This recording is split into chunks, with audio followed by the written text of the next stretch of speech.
But surprise, surprise, Max Eberl, Christoph Freund, Uli Hoeneß is there. He's been there since the earth was created. He's been always there. So that can't be news for you. You know how you had to work at Bayern. So that's not news. So you still have to do that.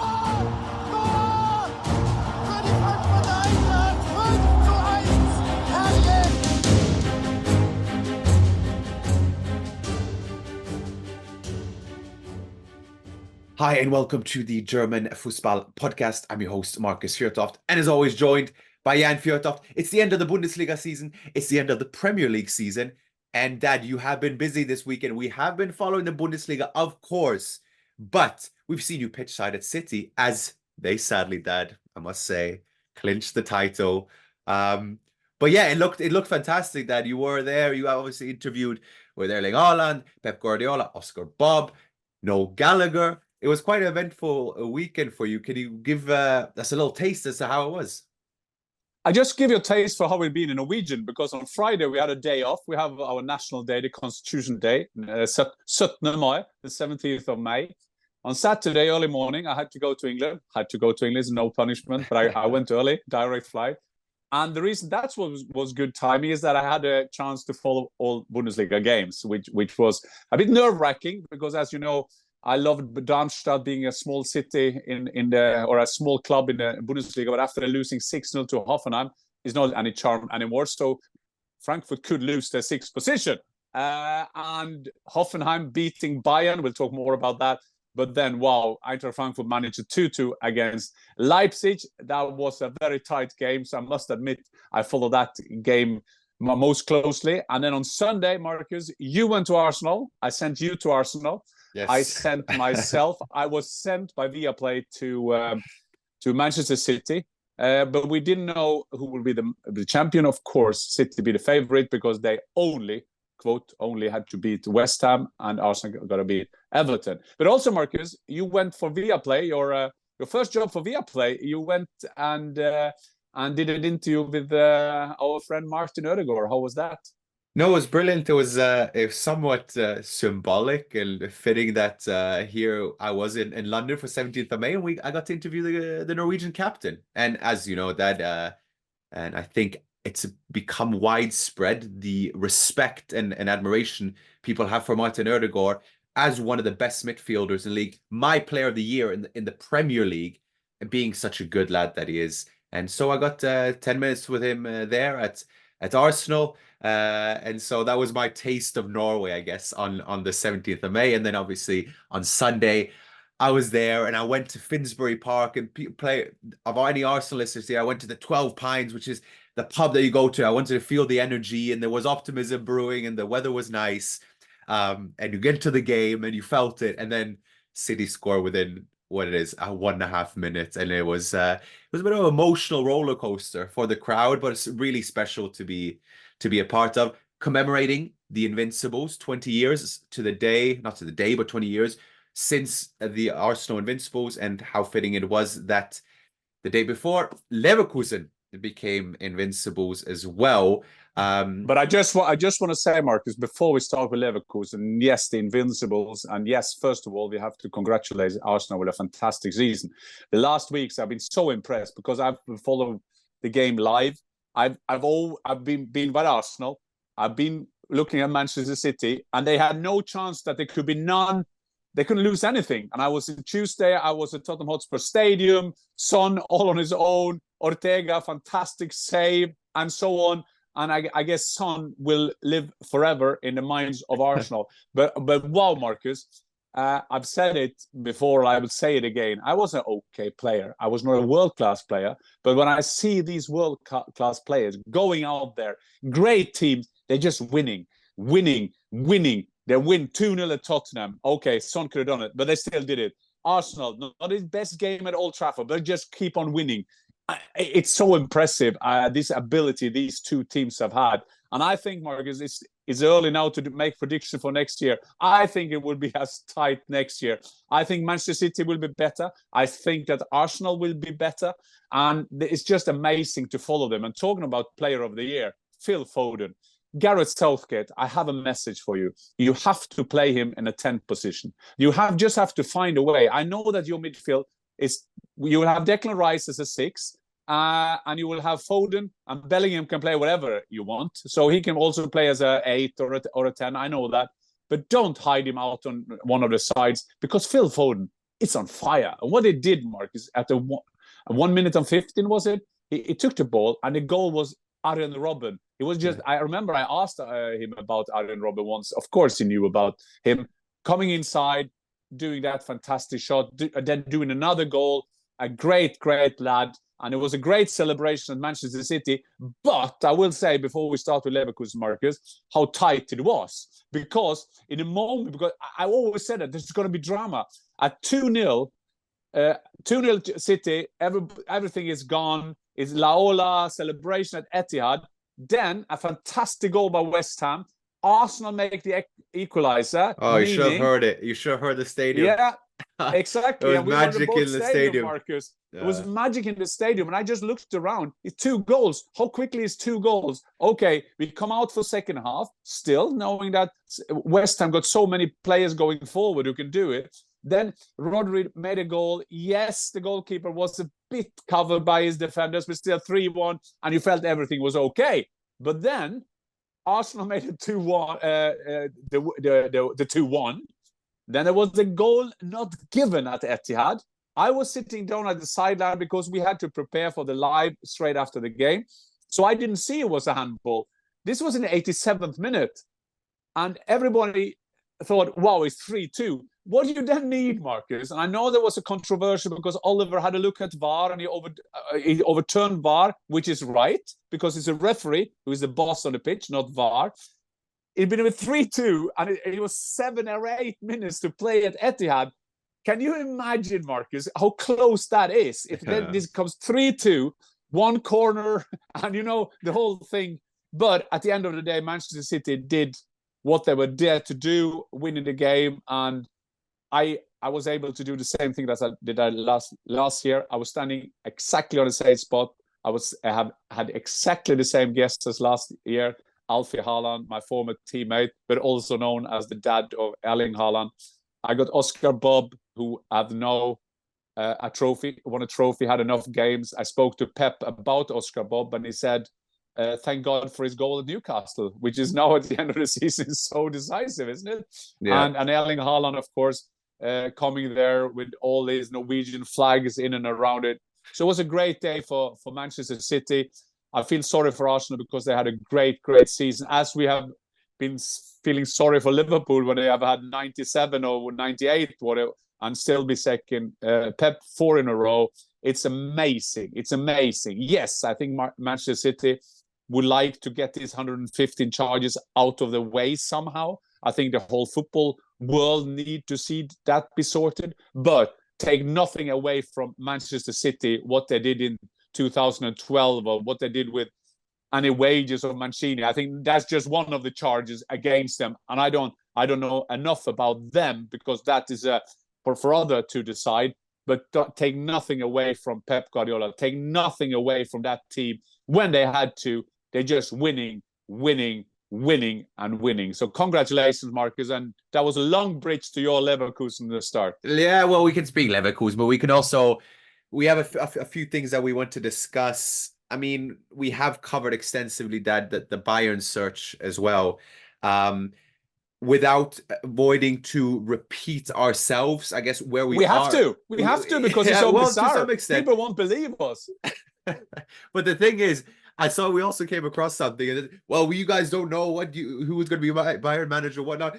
Bayern don't even know who will be their manager. I said that, yeah, exactly. I was a couple of 3, 4, 5 Leute people, and Twitter told me, "Hey, you are so useless pundits because you have no idea who the Bayern manager will be." And I did exactly. I replied to them, and I said, "Yeah, but Bayern don't know. So this is Bayern getting Alonso, Nagelsmann, Ragnick, Glasner."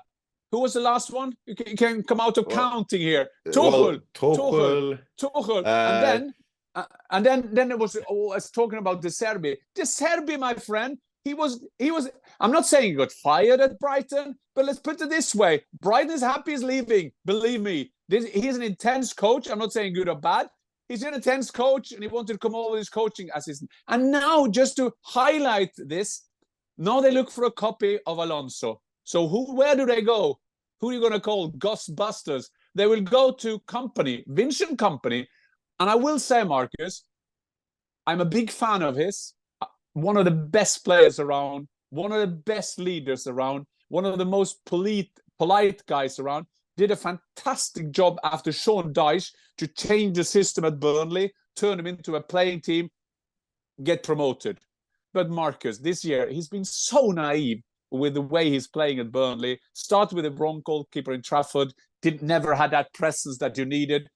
So this guy, Vincent Kompany, who knows got relegated with Burnley in an altar of naivety, that's the future of Bayern. And I'm not saying that. Again, I love Vincent Kompany. You can't love football and not love him. But still, he is not ready to take on the Bayern job because you can't do what he's done now with Bayern. I may be wrong, but I'm just saying the standard's getting lower and lower now. And there has been a bit development in Germany now because now they're former players and the management kind of, they're all involved in different things. Yeah, well, there was the recent news being that Lothar Matthäus, the presence that he is, the legend that he is, one of the all-time greats in Germany, over 400 games for Bayern Munich, comes out and says, well, I think the reason Uli Hoeneß is getting involved, Uli Hoeneß, as we know, is integral to Bayern's history. The reason I think he's getting involved now, he says, is because he was key to bringing Hasan Salihamidzic and Oliver Kahn in as sporting director and CEO, respectively. That was his decision, despite criticism towards that. He installed them into those roles. Didn't work out, and he's trying to redeem himself now. Now, whether there is credence to that, okay, so be it. But the fact of the matter is, you brought in Max Eberl, you brought in Christoph Freund, but Max Eberl is there to bring people in, to lead a new charge of this Bayern, a rebuild in sorts. The problem is Uli Hoeneß is getting involved, and Max Eberl has got 5, 6, 7 different voices, and every idea is being questioned, filtered through, and as such, he cannot instigate what he's been brought in for. And therein lies the problem. And listen, maybe that is the case, and we've discussed this, that things come to an end. There is need for a new generation, a new rebuild, and Max Eberl isn't being able to set in motion the plans that he wants to. And there is validity to that claim. Well, Lothar Matthäus and Uli Hoeneß, they go long back. As you were saying, he's a Bayern legend, he's an Inter legend, he's a German legend, he's a football legend, Lothar Matthäus. But he's always been more or less fighting, love-hate with Uli Hoeneß. At once, Uli Hoeneß said, we wouldn't take Lothar Matthäus back here, not even as a greenkeeper. That was his word, which was famously said, but still they have respect for each other. We forget that Uli Hoeneß was also a fantastic footballer. He had to quit early because of injury, but he's been there since he quit with an injury, since he was 27. And of course, that is the problem for Max Eberl and Christoph Freund, who are two of the good guys in this branch. Having said that, Markus, I hear you. I hear Lothar Matthäus. I hear that Max Eberl may be not able to do his job. But, surprise, surprise, Max Eberl, Christoph Freund, Uli Hoeneß is there. He's been there since the earth was created. He's been always there. So that can't be news for you. You know how you had to work at Bayern. So that's not news. So you still have to do that. What we're seeing now, Markus, is that I think that after 11 years, you need something spectacular to get them down from the throne. You needed a combination of them having a bad season. They had that last year, and they got away with it. Dortmund should have won it, that famous Mainz game that they only had to win. This year, Leverkusen, and this year, Bayern Munich in the Bundesliga, been terrible. Third in the league now. Stuttgart managed to pass them. Sebastian Hoeneß, respect. Undau, Guirassy, fantastic team. managed to be second, Bayern third, meaning they had a terrible season. What makes it even worse is that everything that Bayern tried to install in this transition to a new club, Leverkusen has already done. And they've done it with a former Bayern player, Xabi Alonso. That the coach they want, the coach everybody wants now, former player, a man crush kind of potential coach that everybody loves, great recruiting, young player in mixture with Asaka, great getting Boniface in, took a chance on him.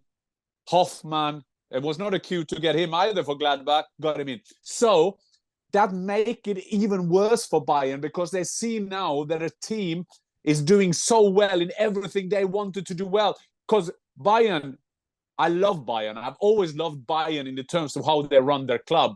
It's a fantastic, well-run club. They've always been like that. Former players been there, Beckenbauer, Uli Hoeneß, Rummenigge, Gerd Müller was in the reserves, and people. So now they're struggling, Marcus. They can't find their identity. They don't know what to do.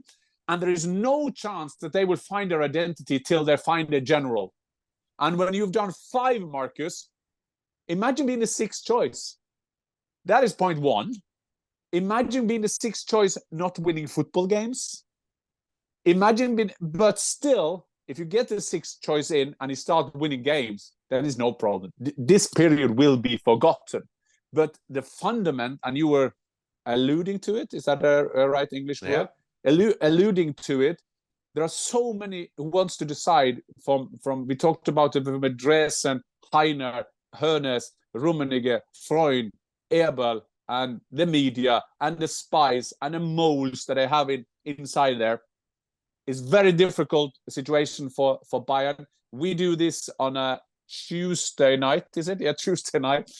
So many holidays in Norway, although we forget. But so maybe they will have a coach presented tomorrow, but still they need to get the general sooner rather or later because there is a recruit process starting right now. Clubs are looking now for the next squad. So but I need to sort this out, but we said this now for 2 months. Yes, Dad, we could speak about this endlessly. Yeah. I guess we could speculate, and we won't know until we actually see it. And I look forward to the time when Bayern realize that themselves. Let's just quickly go through the rest of the happenings.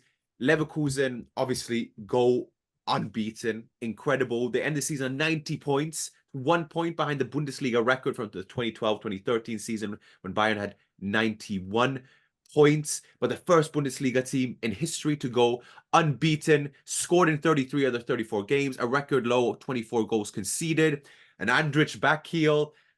I mean, when you see a team in such flow now, I mean, it is incredible to watch.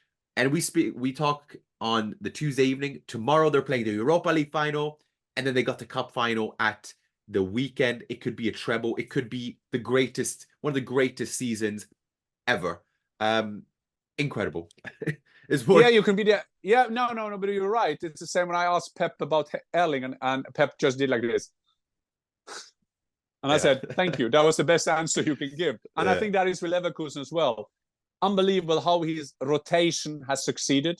But as you're saying, Marcus, it's the end of the season, Europa League final against Gasperini, the Atalanta coach. He tricked out Liverpool. Fantastic. One of the best performances I've seen, what they did at Anfield. Kaiserslautern, they will be the biggest favorites since Elvis in Vegas. And they will keep on doing. I think we will take it next week, Marcus. We'll do a review on the whole season, and we'll have some good guests in.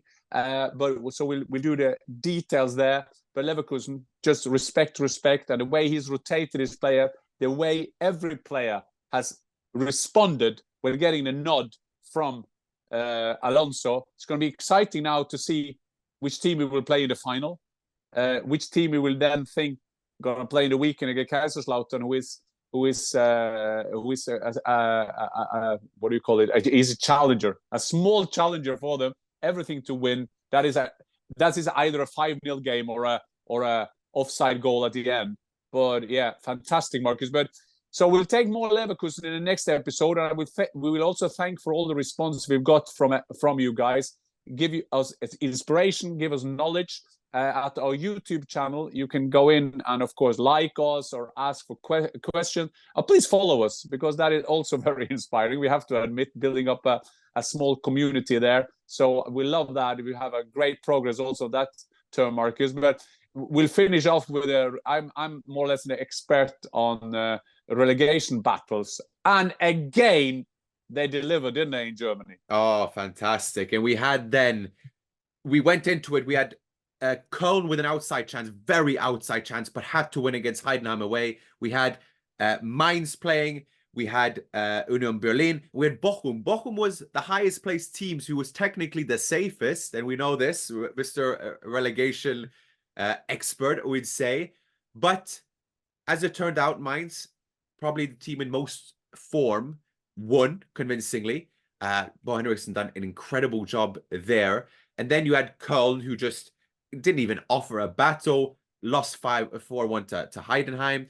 So it was ultimately between then, what it turned out to be was Union Berlin at home to Freiburg, and then you had Bochum playing Werder Bremen. Bochum didn't have much to offer. Werder Bremen won deservedly, but then we had the drama in Berlin, Dad. Yeah, we had, and we always know that things will happen. Is 1-1. It's a Streich last game as well for Freiburg, so everything was a Hollywood ending for him to win there. Union gets a man sent off. There is a penalty. The whole stadium, we all know that they need to score on this one. Kevin Volland runs up, hit the post. Okay, how often do you see you hit the post, the ball comes clean back? Not to the guy who takes the penalty, because he can't do it. That is a rule for that, or that is a law.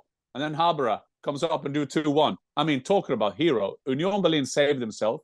Union today, Markus, who hired my mate and my good friend and my old teammate Horst Held as their new manager. He's been out of work for a while. I worked with him in TV last season. Great man. Runert, who is that job now, he will start to be chief scout. So yes, so congratulations to Union Berlin. Not a long time ago, they played against Real Madrid in the Champions League, and they saved themselves. I think that is good for the Bundesliga. And now, starting on Thursday, it's going to be a home and away game for Bochum, playing Fortuna Dusseldorf, after Holstein Kiel and St. Pauli got promoted from the Zweite Liga, Markus. But if I speeded it up, Markus, because I just want to say, I will end to one of the greatest footballers that Germany have ever produced, who today publicly announced that he will retire. Toni Kroos is the man. He played also Leverkusen for a while, but he was at Bayern, winning there his trophies, and then he went to Real Madrid. What a fantastic career he's had. I didn't check this before I get on, but I think he won the Champions League 5 times. He has the chance now to win the 6th time. He came back from retirement in the national team and saying, I will help out Germany. Obviously, he had a plan, what he was doing. Politicians and footballers and coaches, they have a tendency not to end at the top. They have a tendency to play a couple of games too many, do a couple of more elections that they should never have done. Toni Kroos has found the best timing ever. His last game for Real Madrid, where he is a legend, will be at Wembley against Dortmund. His last football games will be for Germany, playing at the Euros, at home in Germany. A polite man. I always enjoyed interviewing him. He's a good lad. He's an intelligent footballer who is doing a lot of things outside football as well. He got a great management around him to advise him to do the right things. One of the greatest in terms of trophies, the human being and the football player. Toni Kroos will end his career after this season. What a fantastic player. 1 World Cup, 5 Champions League, 6 Club World Cups, 3 Bundesliga titles, 4 La Liga titles, 5 UEFA Super Cups, 3 German Cups, 1 Spanish Cup, Copa del Rey, 4 Spanish Super Cup, and 1 German Super Cup. It's not a bad return. And hallelujah. Hallelujah. And the one that's missing, if you couldn't tell, was the Euros. What better way to end it? Towards the end here, we will be doing a review next week. So a lot of things that we haven't covered or that we brushed over will be mentioned there. Another Bundesliga legend that we will say goodbye to from leaving, not retiring, will obviously be Marco Reus, who ended his last game with a goal and assist there as well at home. With that being said, tomorrow we got the Europa League final. We got on Thursday, we got the start of the first playoff game, like you said, Bochum against Fortuna, and then the return of that will be on the Monday to decide. And Fortuna Dusseldorf, just a little history, are only one of 3 teams in the previous 15 Bundesliga playoffs to have gained promotion. So the challenger, it being said, last time to do that was Union Berlin in 2018-2019. With that being said, again, we will reconvene next week. This has been the end of the Bundesliga season, but we have plenty of coverage, plenty of things to announce as we look ahead to the Euros, and we're excited at that. Before we leave, also a quick reminder that you can subscribe and like and comment, engage, would be very much appreciated and encouraged as we welcome you into our Fußball community. But for now then, auf Wiedersehen. Auf Wiedersehen.